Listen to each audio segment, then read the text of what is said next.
அவ்வளவுதான் மக்களே. எனக்கு தெரிஞ்சு போற போக்க பார்த்தா இந்த வருஷம் பிக் பாஸ் இவங்க வந்து பிரம்மாண்டமா தொடங்குற மாதிரிலாம் தெரியல. ஒரேடியா பிக் பாஸ் பாடையில ஏத்துறலாம் முடிவு பண்ணிட்டாங்க போல. ஏன்னா ஒரு ஹைப்புமே இல்ல, ஜீரோ ஹைப்ல இருக்கு. அதர் லாங்குவேஜ்லாம் எடுத்துக்கிட்டீங்கன்னா டெய்லி ப்ரோமோ போஸ்டர்னு ஒரு மாதிரி பறக்க விடுறாங்க, வேற லெவல்ல இருக்கு. ஆனா நம்ம ஆட்கள் மட்டும் இன்னும் இந்த ஏஐ வச்சே உருட்டிட்டு இருக்காங்க. அதுலயே நேத்து ஒரு ப்ரோமோ வந்துச்சு பாருங்க, எப்பா எப்பா எப்பா. அந்த ப்ரோமோவை பார்த்து நானே ஆடி போயிட்டேன், அசந்து போயிட்டேன். அந்த ப்ரோமோ அவ்வளவு கன்றாவியா இருக்கு. அதுலயும் மக்கள் ஹைப் ஆகுறாங்க. எப்படி தெரியுமா? அந்த ப்ரோமோல உள்ள அந்த போட்டோ எல்லாம் பார்த்துட்டு, ப்ரோ பாத்தீங்களா இந்த வருஷம் பிக் பாஸ் சீசன் 10க்கான ஹவுஸ் ரிவீல் பண்ணிருக்காங்க, பாருங்க எப்படி இருக்கு பாருங்க அப்படின்னு சொல்லிட்டு மக்கள் ஏஐ போட்டோ பார்த்து கூட நம்பிட்டு இருக்காங்க. அதுலயும் அதுல ஒரு வாய்ஸ் ஒரு கொடுத்துருந்தாங்க பாருங்க, எம்மா எம்மா எம்மா தமிழர்களே தமிழ்ச்சி, இது வேற சொல்ல வாய்ஸ் இல்ல. செல்லங்களா தங்கங்களா, எல்லா வருஷமும் அக்டோபர் தானே வருவேன், இந்த வருஷம் மாமா செப்டம்பரே வந்துட்டேன் அப்படின்னு கன்றாவியா ஒரு வாய்ஸ். இது விஜய் சேதுபதி வாய்ஸா இல்ல தெரியாம கேட்கிறேன், இது எங்க அண்ணன் வாய்ஸா? எங்க அண்ணன் வாய்ஸ் எப்படி இருக்கும்னு எங்களுக்கு தெரியும். கன்றாவியா ஒரு வாய்ஸை கொடுத்து வச்சிருக்காங்க ப்ரோ. இதை ஒரு சில பேர் வந்து ஏஐ வாய்ஸ்ன்னு சொல்றாங்க, ஒரு சில பேர் வந்து டிஎஸ்கே வந்து வாய்ஸ் ஓவர் கொடுத்துருக்காங்கன்னு சொல்றாங்க. எனக்கு தெரிஞ்சு நம்ம டிஎஸ்கே அவர்கள் தான் கொடுத்துருக்க வாய்ப்பு இருக்கு, அவருக்கான வாய்ஸ் மாதிரி தான் இருக்கு. மொத்தத்துல அழிக்கிறாங்க. இந்த பிக் பாஸ் சுத்தி போட்டு புதைக்கிறாங்க. ஒரு ப்ரோமோ கூட உருப்படியா விட மாட்டீங்களா? இதுல எனக்கான கேள்வி என்னன்னா, சரி ஓகே சேதன் வந்து ரொம்ப பிஸியா இருக்காருப்பா, ப்ரோமோ ஷூட்டுக்கு வர முடியல, அந்த ப்ரோமோக்கு ஒரு வாய்ஸ் ஓவர் கூட கொடுக்க முடியாதா? எங்கேயா ஒரு ஓரத்துல உட்காந்து வாட்ஸ்அப்ல வாய்ஸ் ரெக்கார்ட் பண்ணி அனுப்பினா கூட அது நீங்க எடிட் பண்ணி போட்டுடலாமே, அது கூடவா கொடுக்க நேரம் இல்லாம எங்க சேதனை பிஸியா இருக்காப்ல? எங்கனே அயன்மேன் கடுத்து இப்ப டூம் ஸ்டேக்கு எதுவும் வாய்ஸ் கொடுக்க போயிட்டீங்களா? ஆளையே காணுமே. ஒரே ஒரு ப்ரோமோக்கு தான் வந்தீங்க, அந்த ப்ரோமோல போட்டோவை மட்டுமே வச்சு ஏஐ வச்சு எடிட் பண்ணி ஓட்டிக்கினே இருக்காங்க ப்ரோ, ஓட்டிக்கினே இருக்காங்க. அவ்வளவுதான். எனக்கு தெரிஞ்சு இந்த வருஷம் ரொம்ப கஷ்டம் தான். ஆனா இன்னொரு சைடு கொஞ்சம் மோட்டிவேஷனும் கொடுக்காங்க. இந்த வருஷம் அப்படி இருக்கும் ப்ரோ, இப்படி இருக்கும் ப்ரோ, கான்செப்டை மாத்தி இருக்கும் ப்ரோ அப்படின்னு சொல்லிட்டு எனக்கு பெருசா நம்பிக்கை இல்லை. இருந்தாலும் ஒரு சில அப்டேட் கிடைச்சிருக்கு, அந்த அப்டேட் உங்கள்கிட்ட கொடுக்கலான்னு சொல்லி வந்திருக்கேன். முக்கியமா ஹவுஸுக்கான அப்டேட் தான். நீங்க கேட்டுக்கிட்டே இருந்தீங்கல்ல, இந்த வருஷம் அந்த வீடு எப்படி இருக்க போகுது, வீட்டுக்குள்ள என்ன கான்செப்ட் வச்சிருக்காங்கன்னு சொல்லி கேட்டுட்டே இருந்தீங்க. அதை பத்தி சின்ன சின்ன விஷயங்கள் கிடைச்சிருக்கு, மொத்தமா பார்த்துடலாம். அதுக்கப்புறம் இந்த காமன் மேன் ஷோ வந்து செருப்படி சாணியடி வாங்கிட்டு இருக்கு. எனக்கு தெரிஞ்சு இந்த அளவுக்கு மக்கள் வந்து ஒரு ஷோவை வெறுத்து நான் பார்த்ததே கிடையாது. அதுவும் முதல் சீசனே மக்கள் வெறுத்து குப்பையில போட்டாங்க. அந்த அளவுக்கு ரொம்ப ஃபேரா நடத்துறாங்க. அதர் லாங்குவேஜ்லாம் பார்த்தீங்கன்னா அக்னி பரிச்சா வேற லெவலில் போயிட்டு இருக்கு.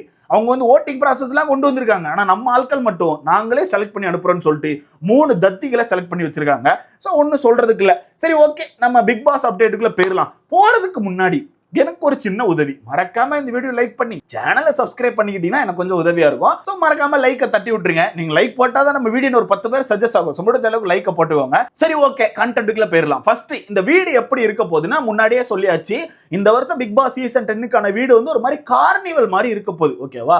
ஒரு மாதிரி திருவிழா மாதிரி இருக்க போகுது. கொஞ்சம் இந்த சர்க்கஸ் கூடாரம் மாதிரி, இல்ல திருவிழாலாம் அங்கேயுமா அது இதுன்னு கெட்டி தொங்க விட்டுருப்பாங்கல்ல, அந்த மாதிரி பிரம்மாண்டமா இந்த வீடு அமைச்சிருக்காங்க அப்படின்னு சொல்லிட்டு ஒரு நியூஸ் வருது. ஓகேவா? அதுவும் அந்த வீட்டுக்கான என்ட்ரன்ஸே ஒரு மாதிரி பிரம்மாண்டமா இருக்க போகுதுன்னு சொல்லி சொல்றாங்க.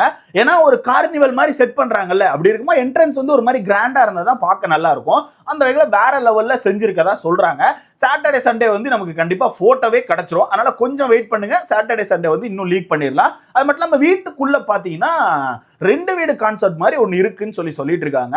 இன்னும் திரும்ப 2 வீடான்னு கேட்டீங்கன்னா அதே ஷாக்கு தான் எனக்கும். கடந்த 3 வருஷமா இவங்களும் வீட்டை பிரிச்சு பாக்குறாங்க, தலைகளை கவுத்தி போட்டு பாக்குறாங்க, ஒன்னும் பெருசா கிளிக் ஆகல. 40 நாள் 50 நாள் தாண்டும் போது அந்த கான்செப்டை அழிச்சிடுறாங்க. First small boss Bigg Boss, அடுத்தது வீட்டுக்கு நடுவில் ஒரு கோடை போட்டாங்க. போன வருஷம் பெட்ரூமை பிரிச்சு போட்டாங்க. என்ன போட்டாலுமே அது ஒரு 50 நாள் கூட தாண்டாது. 50 நாளுக்குள்ள இந்த கான்செப்ட் வந்து செட் ஆகலன்னு சொல்லிட்டு இவங்க வந்து கலைச்சு போட்டுருவாங்க. அந்த வகையில் இந்த வருஷமும் அதே மாதிரி ஒரு விஷயம், அதாவது 2 வீடு கான்செப்ட் மாதிரி ஒன்னு இருக்குன்னு சொல்றாங்க. அதுவும் அந்த கான்செப்டை வேற ஒரு லாங்குவேஜ்ல இருந்து திருடி இருக்கதா சொல்றாங்க. அது இன்னும் அபிஷியலா அப்டேட் கிடைக்கல. ஆனா நான் ஒரு சில இடங்கள்ல கேட்டேன், அங்க என்ன சொல்றாங்கன்னா கனடா பிக் பாஸ் வந்து போன வருஷம் ஒரு விஷயத்த பண்ணாங்க போல, அந்த விஷயம் தான் நம்ம சீசன்ல இந்த வாட்டி இருக்க வாய்ப்பு இருக்குன்னு சொல்றாங்க. கனடா பிக் பாஸ் வந்து எப்படி பண்ணிருக்காங்கன்னா, அங்கேயும் இந்த 2 வீடு கான்செப்ட் மாதிரி தான், பட் கொஞ்சம் டிஃப்ரெண்டா பண்ணிருக்காங்க. அது என்ன கான்செப்ட்னு சொல்றேன், அது நம்ம தமிழுக்கு வந்தா செட் ஆகுமான்னு நீங்க சொல்லுங்க. அங்க என்ன பண்றாங்கன்னா, இப்போ செப்டம்பர் 6 வந்து ஒவ்வொருத்தரையா வீட்டுக்குள்ள அனுப்புவாங்கல்ல, அப்ப வீட்டுக்குள்ள அனுப்புறதுக்கு முன்னாடி அங்க இருக்க ஆடியன்ஸ் கிட்டே ஒரு ஓட்டிங் மாதிரி நடத்துவாங்க போல, ஓகேவா? அந்த ஓட்டிங்ல எப்படின்னா, இந்த நபர் வந்து சோலோ பிளேயரா இல்ல டுவோ பிளேயரா அந்த மாதிரி வைப்பாங்க. சோலோ பிளேயர்னா இந்த வீட்டுக்குள்ள போனதுல இருந்து அந்த நபர் வந்து சோலோவா தான் எல்லா விஷயத்தையும் பிளே பண்ணணும், சோலோவா தான் இருக்கணும். ஆனா அந்த சோலோல இருக்கிறதுல அந்த நபருக்கு நிறைய பெனிஃபிட்ஸும் இருக்கு, ஓகேவா? இல்ல இந்த நபர் வந்து டுவோ பிளேயர்னா அந்த வீட்டுக்குள்ள போயிட்டு யாரையா ஒருத்தர பார்ட்னரா எடுத்து அவங்க கூட சேர்ந்து தான் இந்த கேம் ஆடணும். ஆனா டுவோவா ஆட போற ஆட்களுக்கு சின்ன சின்ன மைனஸ் இருக்கு, ஓகேவா? இதுல சோலோவா ஆடுற ஆட்களுக்கு என்ன பெனிஃபிட் இருக்குன்னா, வீட்டுக்குள்ள போனதுல இருந்து நீங்க எந்த ஒரு வேலையும் பெருசா செய்ய வேண்டியது இல்ல. அதாவது போன வருஷம் நம்ம இதுல லக்ஸரி ஹவுஸ் நார்மல் ஹவுஸ்ன்னு போட்டிருந்தாங்கல்ல, அந்த மாதிரி தான் லக்ஸரி ஹவுஸ் எந்த ஒரு வேலையும் செய்ய மாட்டாங்களா, அதே மாதிரி தான் இவங்களும் வீட்டுக்குள்ள போனதுல இருந்து எந்த ஒரு வேலையும் செய்ய வேண்டியதில்லை, ஜாலியா இருக்கலாம். சமைக்கிறது பெருக்கிறது இந்த மாதிரி எந்த ஒரு வேலைகளும் அந்த நபர்கள் செய்ய வேண்டாமா, ஜாலியா இருக்கலாம். அண்ட் டாஸ்க்லயுமே இந்த 2 பேருக்கும் தனித்தனியா சேலஞ்சஸ் இருக்கும் போல, அந்த ரூல்ஸ் எல்லாமே கொஞ்சம் டிஃபரெண்டா இருக்கும் போல. ஏன்னா ஏதாச்சும் ஒரு டாஸ்க் கொடுத்தா இந்த சோலோ பிளேயர் சோலோவா தான் விளையாடணும் போல, டுவோ பிளேயர் டுவோவா தான் ஆடி ஆகணும். கண்டிப்பா அவங்களுக்குள்ள பேசி அவங்களுக்குள்ள ஏதாச்சும் ஒன்று செஞ்சு அவங்க 2 பேர் தான் அந்த டாஸ்க்கை பிளே பண்ணணும். ஸோ அந்த மாதிரி கொடுத்துருக்காங்க, ஓகேவா? அந்த வகையில் இந்த சோலோ டுவோவை இவங்க எப்படி செலக்ட் பண்ணியிருக்காங்கன்னா, வீட்டுக்குள்ள அனுப்புறதுக்கு முன்னாடியே ஒரு ஓட்டிங் மாதிரி அதை வச்சிருப்பாங்க போல. அப்போ அந்த ஓட்டிங்ல 75% மேல நீங்க ஓட்டை எடுத்துட்டீங்க அப்படின்னா நீங்க சோலோ பிளேயர், நீங்க கெத்து, நீங்க வீட்டுக்குள்ள போனதுல இருந்து சோலோவா சுத்தலாம், லக்ஸரி வாழ்க்கையை வாழலாம்.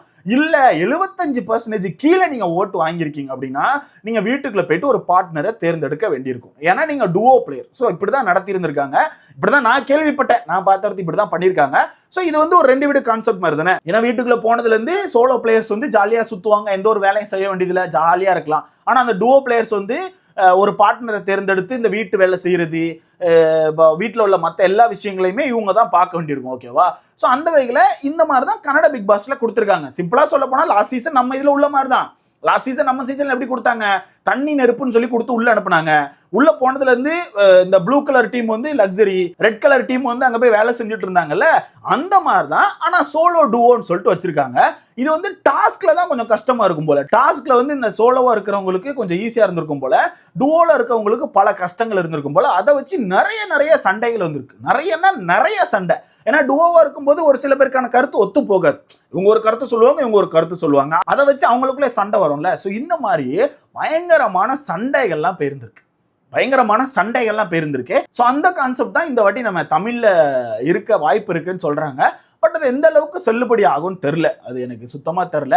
மேபி டாஸ்க் வைஸ்ல ஓகே, கண்டிப்பா சண்டை வரும். ஆனா டாஸ்கை தவிர்த்து மற்ற நேரங்களில் பிரச்சனை வருமானு கேட்டீங்கன்னா தெரியல. ஏன்னா ஆல்ரெடி அது போன வருஷமே நடந்துச்சு.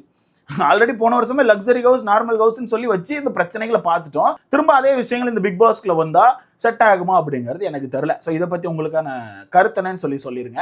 அடுத்தது இந்த ஹிந்தி பிக் பாஸ்ல எப்படி பண்ணியிருக்காங்கன்னா, லாஸ்ட் சீசன் பாலிடிக்ஸ், அதை நான் ஆல்ரெடி சொல்லிட்டேன். அதுவும் சேம் இதே மாதிரி தான். அதுவும் கொஞ்சம் இதே மாதிரி தான். அது எப்படி நடந்திருக்குன்னா, வீட்டுக்குள்ள ஃபுல்லா பாலிடிக்ஸ் தான். யாராவது ஒரு நபருக்கு வந்து பவர் கொடுத்துருவாங்க. அந்த நபர் இந்த வீட்டுக்குள்ள என்ன வேணா டிஸ்கஸ் பண்ணலாம், என்ன வேணா பண்ணலாம். அண்ட் மொத்தமா சேர்ந்து இந்த பவர்ல இருக்க நபரை அடிச்சு இறக்கலாம். அந்த மாதிரி நிறைய விஷயங்கள் பாலிடிக்ஸ். சிம்பிளா சொல்ல போனா ஃபுல்லாவே பாலிடிக்ஸ் தான். நிறைய பாலிடிக்ஸை பேசவே விட்டுருக்காங்க. அந்த மாதிரி தான் ஹிந்தி பிக் பாஸ் நடந்திருக்கு.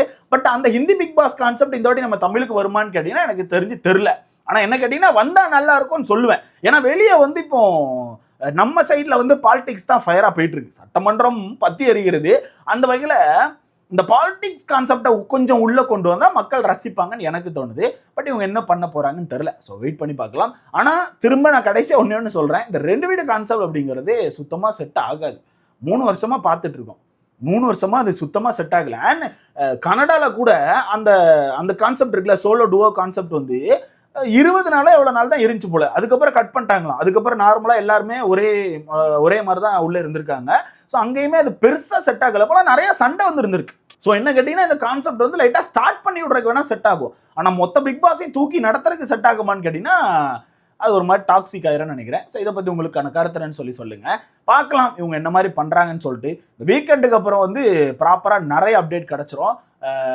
ஏன்னா இந்த வீக்கெண்ட் வந்து ஷூட் எடுக்க ஆரம்பிச்சிருவாங்க, எல்லாருக்கான இன்ட்ரோ ஷூட் எடுக்க ஆரம்பிச்சிருவாங்க. அதனால கண்டிப்பா வீக்கெண்ட்ல இருந்து பயங்கரமான அப்டேட்லாம் கிடைக்கும். ஸோ இந்த வருஷம் கொஞ்சம் ஒரு மாதிரி தான் போகுது ப்ரோ. இந்த வருஷம் பெருசா அப்டேட்லாம் இல்லை. ஓப்பனா சொல்லணும்னா பெருசா எந்த ஒரு அப்டேட்டுமே இல்லை. ஏன்னா ரொம்ப ஸ்லோவா இருக்காங்க. டீம் ரொம்ப கடுமொக்கையா ஒர்க் பண்றாங்க. டீம்லாம் சுத்தமா சரியில்லை. என்னெல்லாம் கேட்டா நான் ஒஸ்ட்ன்னு சொல்லுவேன். 0. போன வருஷம் டீம் கூட கொஞ்சம் ஒஸ்டா இருந்தாலும் ஏதாவது ஒன்று பண்ணாங்க. இந்த வருஷம் டீம்லாம் வேலையே செய்ய மாட்டேங்காங்க. அவனா சும்மா நடத்துவோம்ப்பா, என்ன போட்டாலும் மக்கள் பார்க்க போறாங்க அப்படிங்கிற ஒரு மைண்ட் செட்ல இருக்காங்கன்னு நினைக்கிறேன். ஜீரோனா ஜீரோ. ஆனா ஒரு சைடு கேட்டா பில்டப் வேற கொடுத்துக்கிறாங்க. பாருங்க ப்ரோ, இந்த வருஷம் ஸ்டார்டிங் தான் அப்படி இருக்கும், உள்ளெல்லாம் ஃபயரா இருக்கும், அந்த மாதிரி இந்த மாதிரி அப்படிங்கிறாங்க. ஏன்டா மாதிரி இருக்க போன்னு சொல்லி தெரியல. ஸோ பார்க்கலாம். ஸோ இதை பற்றி உங்களுக்கான கருத்துன்னு சொல்லிட்டு மறக்காம கமெண்ட்ல போடுங்க.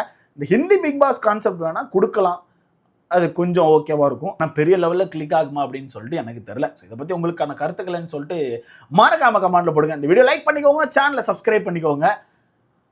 பார்ப்போம். காமன்மெண்ட் ஷோ பற்றி ஏதாச்சும் கருத்து இருந்துச்சுன்னா சொல்லிட்டு போங்க. அது ரொம்ப கன்றாவியாக போயிட்டு இருக்கு ப்ரோ. ஃபேராகவே இல்லை, இஷ்டத்துக்கு ரூல்ஸை மாற்றிட்டு இருக்கானோ அது அதோட மோசமாக இருக்குது. அண்ட் அங்கே உள்ள எடிட்டிங் டீம் அதோட குப்பையாக இருக்குது. மொத்தத்தில் தமிழே ஒரு மாதிரி குப்பையாக தான் போயிட்டு இருக்கு. யாராவது காப்பாற்றுங்க, யாராவது எந்திரிச்சு வந்து காப்பாற்றினா தான் உண்டு. இதில் நம்ம ஜியோ ஹாட்ஸ்டாரோட சவுத் இந்தியன் ஹெட் வந்து ஒரு இன்டர்வியூ வேறு கொடுத்துருக்காரு போல். இந்த வருஷம் அப்படி இருக்கும் இப்படி இருக்கும் எக்ஸைட்டாக இருக்கும்னு சொல்லிட்டு. அண்ணே பார்த்து கொஞ்சம் அந்த டீமை கேமை மாற்றி விடுனே, கொஞ்சம் காசு கொடுத்து நல்ல டீம் ஏதாவது இறக்கி விட்டீங்கன்னா கொஞ்சம் நல்லா இருக்கும், பார்த்து பண்ணுங்க, அவ்வளவுதான் சொல்ல முடியும். இதை பத்தி உங்களுக்கான கருத்துன்னு சொல்லிட்டு மறக்காம கமெண்ட்ல போடுங்க. அடுத்த வீடியோல பார்க்கலாம்.